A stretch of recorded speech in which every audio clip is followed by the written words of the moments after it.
Hey, Raider Nation, it's Joseph here for Zenny62. So earlier today, there was a typical off-season presser at the training facility in Henderson. Most of the time, it's not really something big to report on. But there were a few takeaways that I thought I was interested in bringing up. One particular, let me go back and say that this presser included conversations or interviews with John Brown, Kenyon Drake, Casey Hayward Jr., and lastly, Solomon Thomas. Most of the interviews were basically how they're fitting into the system, what they thought about the coaches and the team. And of course, all of them are positive. All of them felt it was necessary to be in there during the OTAs to get a jump on the season.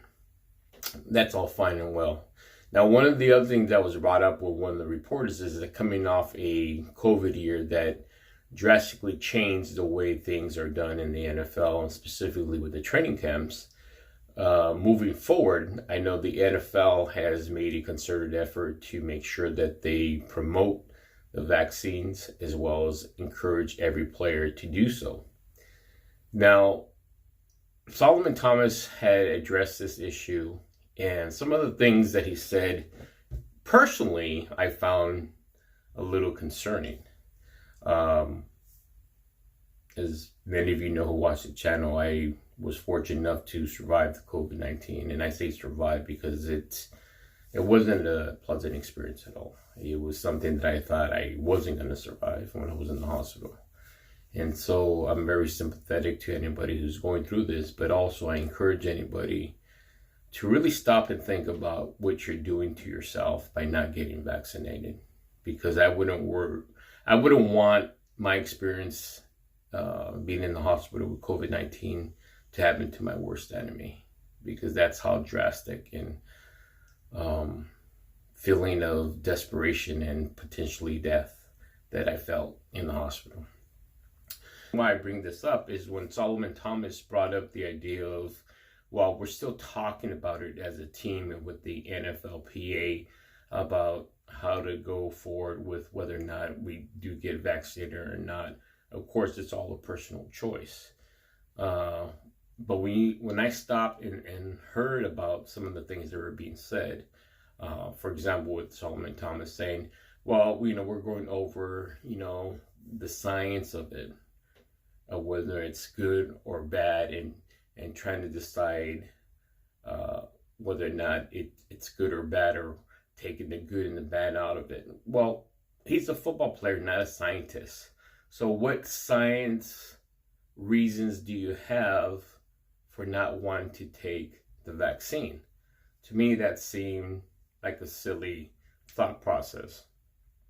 But again, I'm sure under this situation of a pressure, he wasn't thought, or maybe he wasn't particularly thinking he was going to be asked this question.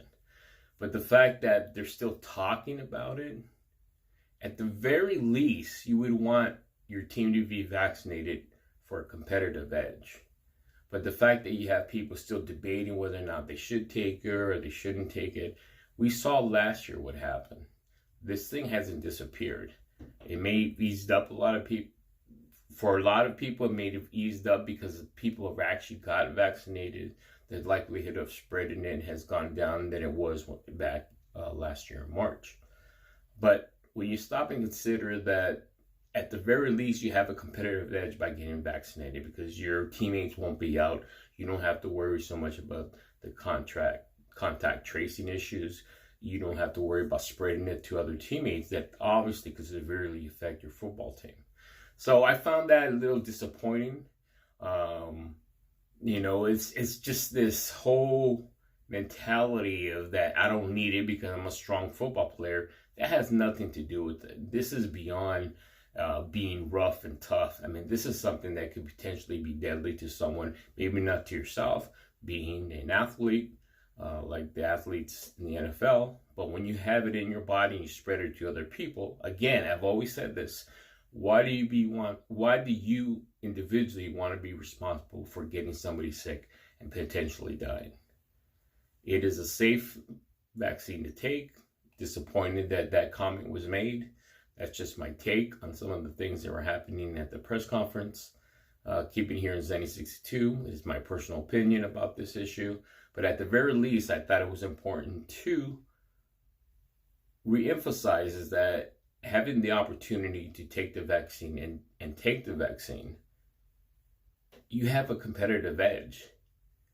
And there is virtually no symptoms to the vaccine. You have a sore arm. You guys are used to working out. Whatever discomfort you have won't last more than a day or two. When you stop to consider how many weeks, potentially months, you'll be out of commission if you come down with the virus during the season. So those are just my takes. Keep it here on Zenny 62, and don't forget to like and subscribe.